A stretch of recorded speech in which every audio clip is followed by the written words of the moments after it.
Assalamualaikum warahmatullahi wabarakatuh. Alhamdulillah hamdan katsiran thayyiban barakan fi kama yuhibbu rabbuna wa yarda. Wa asyhadu an la ilaha illallah wahdahu la syarikalah wa asyhadu anna Muhammadan abduhu wa rasuluh. Ya ayyuhalladzina amanu taqullaha haqqa tuqatih wa la tamutunna illa wa antum muslimun. Amma ba'du. Alhamdulillah ikhwafillah rahimani wa rahimakumullah. Pada kesempatan yang berbahagia ini, insyaallah di bulan Muharram 1444 kita lanjutkan kajian kita yang ke-6, jilid 1 halaman 62, ensiklopedia sahabat susunan Syekh Mahmud Al-Misri. Kita sudah sampai kepada poin 2 dalam kebaikan persaudaraan antara Muhajir dan Ansar. Muhajir adalah sahabat Nabi yang hijrah dari Mekah ke Madinah, sedangkan Ansar adalah orang-orang yang menolong mereka. Bagian 2, Allah yang memberi nama Ansar. Jadi nama Ansar yang memanggil itu Allah. Yang setelah kita lihat kebaikan kaum Ansar, menolong saudaranya setelah Rasulullah mempersaudarakan kaum Muhajir dan Ansar. Ghailan bin Jarir bertutur, aku bertanya kepada Anas bin Malik, bagaimana pendapatmu tentang nama Ansar? Apakah kalian yang menamakannya sendiri ataukah Allah yang memberikan nama?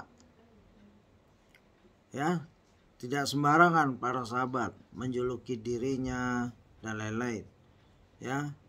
Dan sahabat lain sangat teliti, ini nama buatan kamu atau Allah yang memanggilmu? Allah yang menamakan kami, demikian tegasnya. Kami menemui Anas di lain kesempatan. Kali ini yang menyebutkan berbagai keutamaan kaum Ansar, juga mengisahkannya peperangan yang mereka ikuti. Kemudian dia beranjak menghadapku atau menghadap seorang dari suku Azad, seraya berkata, kaummu melakukan ini dan itu pada waktu ini dan itu. Ini di hadis riwayat Bukhari nomor 3776. 3776. Jadi Allah yang menamakan, Allah yang memanggil Ansar bagi kaum muslimin di zaman Nabi, yaitu sahabat Nabi yang menolong sahabat lainnya, yaitu Muhajir. Allah mencintai orang, mencintai kaum Ansar. Tentang hal ini Nabi Sallallahu Alaihi Wasallam bersabda, man ahabbal ansara ahabbahullah wa man abghadal ansara abghadahullah.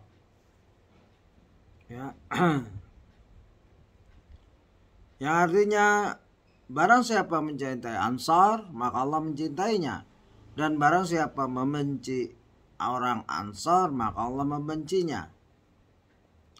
Ini hadis riwayat Ahmad juga Al-Bukhari dalam tarikhnya dari Muawiyah bin Abu Sufyan, disahihkan oleh Al-Albani dalam Jami' Sahihul Jami' nomor 5953. Lalu beliau Syekh Mahmud Al-Misri melanjutkan, innan nasa, menulis maksudnya, innan nasa yuhajiruna ilaikum wala tuhajiruna ilaihim walladhi nafsu Muhammadin biyadih la yuhibbu rajulun al-ansara hatta yalqa Allah tabaraka wa ta'ala ila laki Allah tabaraka wa ta'ala wa huwa yuhibbuhu wa la yabghudu rajulun al-ansara hatta yalqa Allah tabaraka wa ta'ala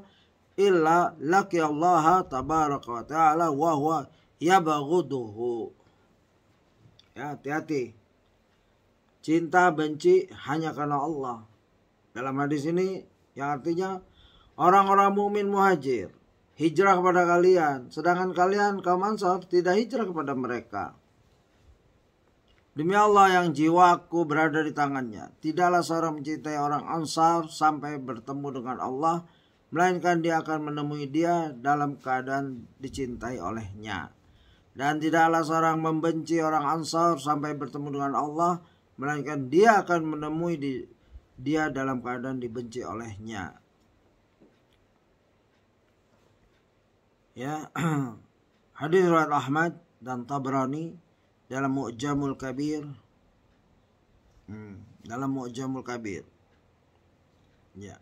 Kalau yang pertama tadi, barang siapa mencintai Ansar maka Allah mencintainya, dan barang siapa membenci orang Ansar maka Allah membencinya. Itu hadis riwayat Ahmad juga Al-Bukhari dalam tarikhnya dari Muawiyah bin Abu Sufyan, disahihkan oleh Al-Albani dalam Sahihul Jami', ya. Kita udah baca tadi 5953. Kalau yang kedua tadi, ya, hadis riwayat Ahmad dan At-Tabrani dalam Al-Mu'jamul Kabir dari Harits bin Ziyad, dihasankan oleh Al-Albani dalam Sahihul Jami' nomor 1979. Tanda keimanan. Nah, ini sampai sahabat dijadikan standar keimanan, tanda keimanan, ya, tanda keimanan, begitu. Tanda keimanan, ya, bagian 4, tanda keimanan mencintai orang Ansar, ya. Masya Allah, itu ketinggian kedudukan yang Allah beri, ya, bukan manusia, bukan Nabi Muhammad SAW yang memberi, ini Allah langsung melalui nabinya. Terkait dengannya Nabi SAW bersabda, ayatul imani hubbul ansari wa ayatul nifaqi bughdul ansar. Salah satu tanda keimanan dalam mencintai orang Ansar, dan salah satu tanda kemunafikan dalam membenci orang Ansar. Ya, hati-hati nih kaum Rafidhah yang membenci para sahabat. Hati-hati, ya, bisa dibenci oleh Allah, bisa jadi orang munafik, bahkan bisa kafir, gitu. Muttafaq alaih dari Anas bin Malik, lihat Sahihul Jami' nomor 15. La yubaghidul ansara rajulun yu'minu billahi wal yawmil akhir. Tidak ada orang yang beriman kepada Allah dan hari akhir yang membenci orang Ansar. Tidak ada orang beriman pada Allah, beriman pada Allah dan hari akhir, terus imannya membawa kebencian pada Ansar. Itu udah gak ada, itu iman yang buruk sekali, ya. Hadis riwayat Muslim dari Abu Hurairah, sedangkan Ahmad, At-Tirmidzi, An-Nasai meriwayatkannya dari Abdullah bin Abbas. Lihat Sahihul Jami' nomor 7592. Kalau ada iman membawa kebencian, ya, orang ngakunya beriman tapi benci kepada kaum Ansar, ini iman cap apa? Ya, imannya orang munafik yang tadi. Bisa kafir, bisa munafik. Kafir, munafik ujung-ujungnya kafir bisa. Nauzubillah. Hati-hati. Ya, kaum Rafidhah ini, Syiah Rafidhah, Syiah Ghulat, benci sangat dengan Umar, benci sangat dengan kaum Ansar, benci sangat dengan Utsman. Ada apa? Apa karya mereka di Islam ini? Banyak pengkhianatan mereka ikut di dalamnya, ikut andil. 5. Wasiat Nabi agar berbuat baik kepada kaum Ansar. Nabi SAW pernah bersabda, Innal ansara qad qadawul ladzi alaihim wa baqiyal ladzi alaikum fa ahsinu ila muhsinihim wa tajawazu an musiihim. Nah, innal ansara qad qadawul ladzi alaihim wa baqiyal ladzi alaikum fa ahsinu ila muhsinihim wa tajawazu an musiihim. Orang-orang Ansar telah menunaikan kewajiban mereka, maka tinggallah kalian menunaikan kewajiban kalian. Berbuat baiklah kepada orang yang berbuat baik dari kalangan mereka, dan maafkan orang yang berbuat kesalahan dari kalangan mereka. Ya, ini sikap yang adil. Berbuat baik kepada mereka dan maafkan jika ada kesalahannya. Hadis riwayat Asy-Syafi'i dan Al-Baihaqi dalam Al-Ma'rifah dari Anas bin Malik, disahihkan oleh Al-Albani dalam Sahihul Jami 1587. Ya. Orang-orang Ansar telah menunaikan kewajiban menolong saudaranya kaum Muhajirin. Maka tinggallah kalian menunaikan kewajiban kalian. Ya, kita apa kewajiban kita? Kewajiban kita apa? Kerjakan, mencintai mereka. Berbuat baiklah kepada orang yang berbuat baik dari kalangan mereka. Mereka sudah berbuat baik, amalan mereka sudah dicatat dan mereka sedang menerima balasan yang agung di sisi Allah. Ya. Lalu kita berbuat baik, menjaga namanya, ya, memujinya sesuai dengan kodrat yang Allah telah takdirkan, ya, menjaga nama baiknya, dan maafkan orang berbuat kesalahan dari kalangan mereka. Ya, mereka ada kesalahan, namanya manusia, bukan nabi, tidak maksum. Ya. Nah, kita maafkan, gak usah diungkit-ungkit. Kalau sekedar mengungkapkan sejarah silakan, tapi jangan mengutuk, ya, memvonis. Mereka sudah berlalu. Ya, sejarah diungkap silahkan, begitu. Ya, ada sejarah-sejarah yang mencatat itu, tapi hendaknya memulai baca sejarah dengan akidah dan manhaj yang benar.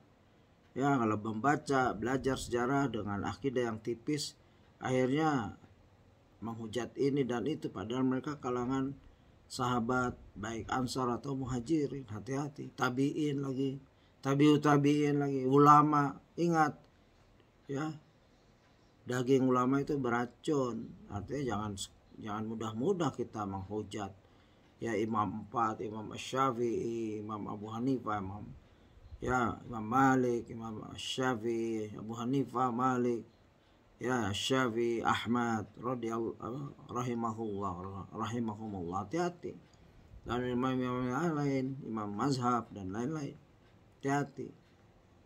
Kalau mengkritisi secara ilmiah silahkan, tapi membabi buta dan kebodohan, ya, mengaku ahlu sunnah wal jamaah tapi menghina para imam, itu bukan jalannya ahlu sunnah wal jamaah, manhaj salafus salih.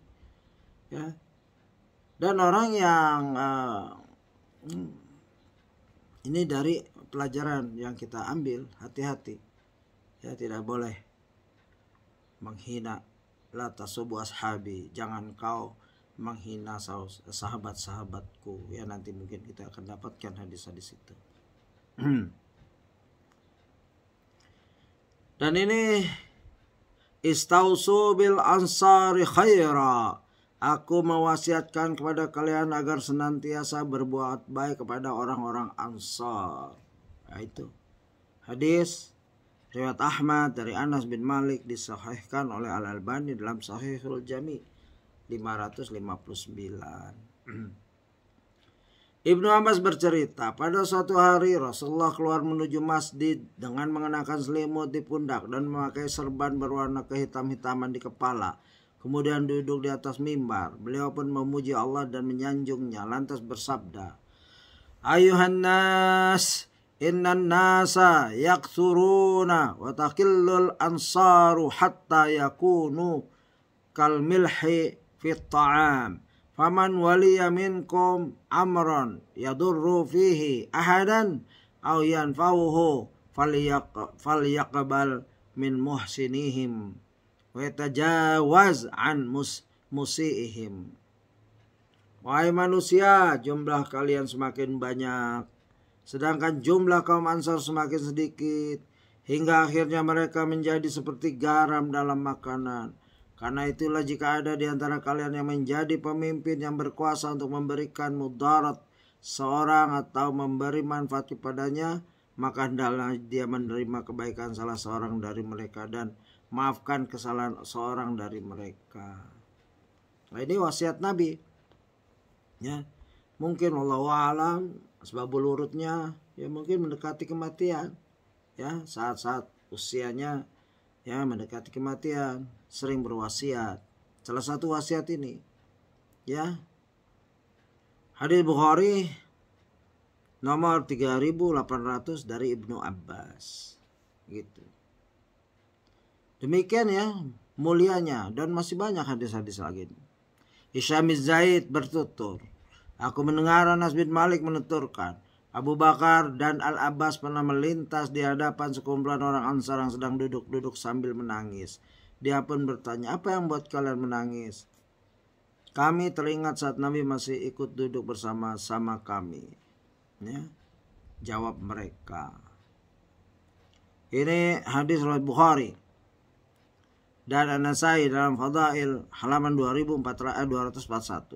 Ibnu Hajar berkata dalam Fathul Bari buku 7 halaman 121, maksudnya pernyataan kami teringat saat Nabi masih ikut duduk bersama kami adalah majelis tempat mereka biasa duduk bersama Rasulullah SAW. Ketika itu Nabi sedang sakit dan kaum Ansar khawatir beliau akan wafat karenanya. Menyadari tidak akan bisa bersama beliau lagi dalam majelis seperti biasanya.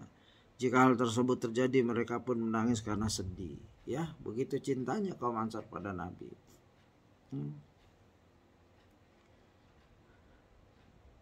Dan lantas salah seorang sahabat ya tadi, aku mendengar anak apa yang membuat kalian menangis, begitu mereka. Kami teringat Nabi masih dan lain-lain. Kami teringat saat Nabi masih ikut duduk bersama-sama kami. Itu jawaban seorang Ansar ya ketika mereka menangis. Lantas salah seorang sahabat bergegas menemui Nabi yang saat itu sedang sakit dan memberitahukan hal itu. Kemudian beliau keluar dalam keadaan kepala yang terikat sapu tangan kecil. Beliau pun naik ke atas mimbar. Beliau tidak pernah naik ke atas mimbar lagi setelah itu. Lalu memujinya dan menyanjung Allah sebelum bersabda, Ausikum bil ansari fa innahum karishi wa aibati. Ya. Wa qad qadawu alladhi alaihim wa baqiya alladhi alaikum. Faqbalu min muhsinihim wa tazawazu an musiihim. Ya, ini hadis yang dijelaskan tadi. Ya, al-sabul wurudnya seperti itu. Aku berwasiat kepada kalian agar senantiasa berbuat baik terhadap kaum Ansar.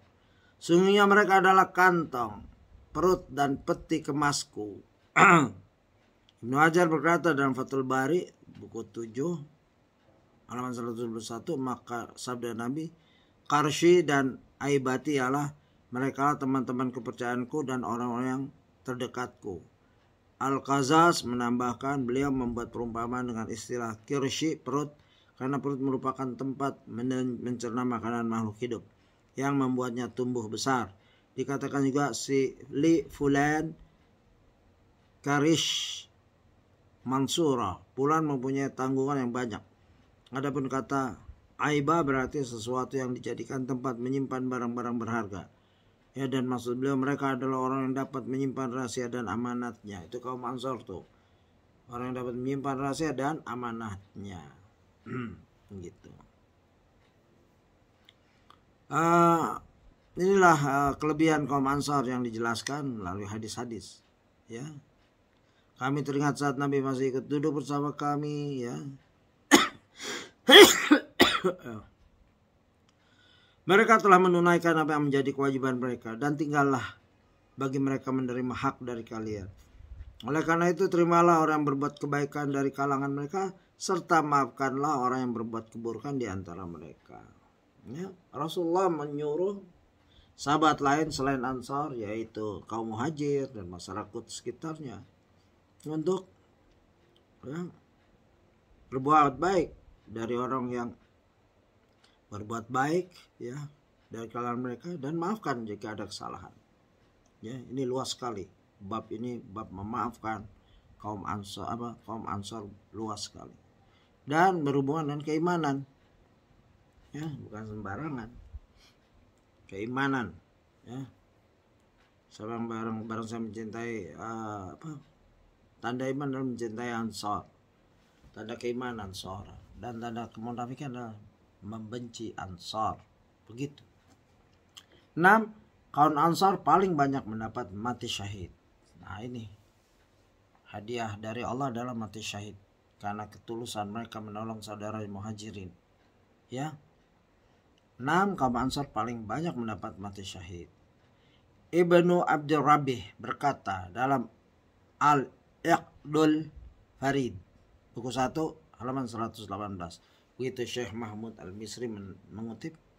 Kaum Ansar terdiri dari para pemberani sejati. Abdullah bin Abbas pernah menyatakan, seolah pedang-pedang tidak pernah dihunus. Pasukan pun seakan belum pernah dikerahkan dan dipersiapkan sampai Bani Qailah masuk Islam, yakni suku Aus dan Khazraj. Mereka adalah orang-orang Ansar dari Bani Amr bin Amir, dari keturunan Azd. Dalam riwayat Al-Bukhari disebutkan bahwa Qatadah berkata, kami tidak tahu jika ada satu kaum Arab yang paling banyak mati syahid putih dahinya pada hari kiamat selain Ansar. Dalam kesempatan lain Qatadah berkata, Anas bin Malik bercerita kepada kami bahwa 70 orang terbunuh dari kalangan mereka adalah dari kalangan Ansar pada perang Uhud, 70 pada perang Badar, perang Bi'r Maunah, ya. Dan 70 pada perang Yamamah. Anas pun menerangkan, perang Bi'r Maunah terjadi pada masa Rasulullah SAW, sedang perang Yamamah terjadi pada masa Abu Bakar, yaitu pertempuran melawan Musailimah Al-Kadzab. Dari Anas bin Malik dia berkata, wahai Rabbku, 7 orang dari kalangan Ansar mati syahid pada perang Uhud, 7 orang pada perang Bi'r Maunah, 70 orang saat berperang melawan Musailimah Al-Kadzab, ya. Dan 7 orang telah tewas pada perang Jisr yang dikomandoi oleh Abu Ubaidah bin Al-Jarrah. Begitu. Dikutip dari Ulul Himmah karya Dr. Said Hussein, buku 3 372-373. Kaum Ansar paling dicintai Rasulullah SAW, ya. Terdapat riwayat dari hadis dari Anas bin Malik, Nabi pernah melihat para perempuan dan anak-anak datang. Anas menduga mereka datang dari perjamuan walimah, lalu bersabda, Allahumma antum min ahabbin nasi ilai, ya Allah, kalian adalah orang yang paling kucintai. Beliau mengucapkannya 3 kali. Ya, biasa Nabi kadang-kadang senang atau mengancam 3 kali, ya. Allahumma antum min ahabbin nasi ilai, Allahumma antum min ahabbin nasi ilai, Allahumma antum min ahabbin nasi ilai. Begitu kadang-kadang. 3 kali diulang-ulang. Hisham bin Zaid menuturkan, ya. Hisham bin Zaid menuturkan, aku mendengar Anas bin Malik menceritakan, seorang wanita Ansar datang kepada Rasulullah SAW bersama anaknya. Kemudian beliau mengajaknya berbicara seraya menyatakan, waladhi nafsi biyadihi innakum ahabbun nasi ilayya. Demi Allah yang jiwaku berada di tangannya, kalian kaum Ansar adalah orang yang paling aku cintai. Beliau mengucapkannya 2 kali. Ya, kadang-kadang 2 kali, 3 kali. Ini yang 2 kali. Hadis riwayat Al-Bukhari 3786, Muslim 2509 dan An-Nasa'i Al-Fadail nomor 227. Dahulu Rasulullah terbiasa mengunjungi kaum Ansar. Beliau memberi salam pada anak mereka, mengusap kepala mereka dan mendoakan mereka. Ya, demikian penuturan Anas bin Malik. 73. Hadis riwayat An-Nasai dalam Al-Fadail nomor 244 dan Sunan Al-Kubra disahihkan oleh Al-Albani dalam Sahih Jami. Ya, mengusap kepala anak, ya, itu salah satu sunnah Nabi, ya. Kalau melihat hadis ini, dan hadis ini sahih. Ya, dahulu Rasulullah terbiasa mengunjungi kaum Ansar. Beliau memberi salam kepada anak-anak mereka, mengusap kepala mereka. Ya, salam kepada anak-anak itu sebagaimana sunnah itu. Mendahului, Rasulullah selalu mendahului salam pada anak-anak, bukan nunggu. Ya, sebaiknya kita mengamalkan itu. Assalamualaikum dengan senyum, usap palanya. Ya, kalau ada uang kasih hadiah, atau udah hadiah apa saja, nggak harus uang. Ya, demikian akhlak Rasulullah kepada kaum Ansar dan kepada kaum muslimin, ya, yang lainnya. Poin 8, bersabarlah hingga kalian bertemu denganku di telaga. Ini pesan Nabi kepada kaum Ansar. Itulah kalimat yang diucapkan Rasulullah kepada kaum Ansar. Duhai, betapa agungnya keutamaan ini. Alangkah indah janji yang membuat dunia dan segala kemewahannya yang fana ini menjadi tidaklah berarti apa-apa. Dunia ini ya fana, akan hilang, lenyap, dan tidak akan berarti apa-apa dibanding janji-janji yang Rasulullah janjikan kepada kaum Ansar. Begitu indahnya pertemuan bersama beliau di tempat yang dialiri oleh sungai Al-Kautsar, sebuah telaga di dalam surga yang khusus Allah berikan kepadanya sebagai buah penghormatan bagi beliau. Yahya bin Sa'id mendengar Anas bin Malik berkata, yaitu tatkala sahabat ini menemui Khalifah Al-Walid bin Abdul Malik, Nabi memanggil orang-orang Ansar dan tidak memberikan negeri Bahrain, tetapi mereka menjawab, tidak, sampai diberikan kepada saudara-saudara kami dari kalangan muhajirin wilayah yang seperti itu. Mendengar jawaban itu beliau bersabda, imala fasbir hatta talqauni fa innahu sayusibukum ba'di athara. Imala fasbir ya, hatta talqauni fa innahu sayusibukum ba'di athar. Imala fasbir hatta talqauni fa innahu sayusibukum ba'di athar. Ya. Apa jawab Rasul? Sabda Rasul, jika kalian tidak mau menerimanya maka bersabarlah sampai kalian kelak bertemu dengan di telaga milikku surga, karena sepeninggalku kelak kalian akan ditimpa ya athara. Sini ada penjelasan tentang athara ya, yakni suatu masa ketika mereka tidak lebih diutamakan daripada kaum yang lain dalam pemberian. Ya, mereka tidak ditamakan ya, tapi mereka bersabar, disuruh bersabar. Hadis riwayat Bukhari 3794 dari Anas bin Malik. Itulah keagungan kaum Ansar. Ingin diberi hadiah, tidak, kami tidak menerima sampai kaum muhajirin mendapatkannya ya. Mereka selalu memikirkan kaum muhajirin. Ini ya kaum Ansar yang cinta kepada saudaranya atas dasar Allah ya, karena perintah Rasulullah SAW. Usaid bin Khudar melihat salah seorang dari kalangan Ansar bertanya pada Nabi Sallallahu Alaihi Wasallam, wahai Rasulullah, tidakkah engkau mengangkatku sebagai pembantu sebagaimana fulan? Beliau pun lalu bersabda, satalqauna ba'di atharatan fasbiru hatta talqauni alal haud. Ya, alal haud. Alal haud. Sepeninggalku kelak kalian akan mengalami athara, maka bersabarlah hingga kalian bertemu denganku di telaga milikku di surga. Ya, itu hadis riwayat Bukhari 3792, Muslim 1845 dan At-Tirmidzi 2189. Ya. Tadi al-athara ya, mereka tidak diutamakan, maksudnya kurang pemberian kepada mereka. Ini suatu masa ketika mereka tidak lebih diutamakan daripada yang lain dalam pemberian ya.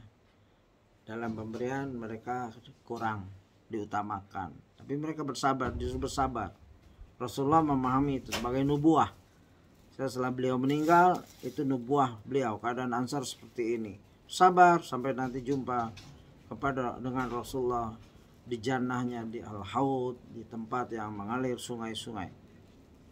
9. Nabi memintakan ampun kaum muhajirin dan ansar. Yaitu ini nanti kita bahas insyaallah, yaitu poin yang ke-9. Nabi memintakan ampun kaum muhajirin dan ansar di halaman 67 insyaallah ya. Demikian kajian kita nomor 6 berakhir di halaman pertengahan halaman 67. Subhanakallahumma wa bihamdika asyhadu an la ilaha illa anta astaghfiruka wa atubu ilaik. Assalamualaikum warahmatullahi wabarakatuh.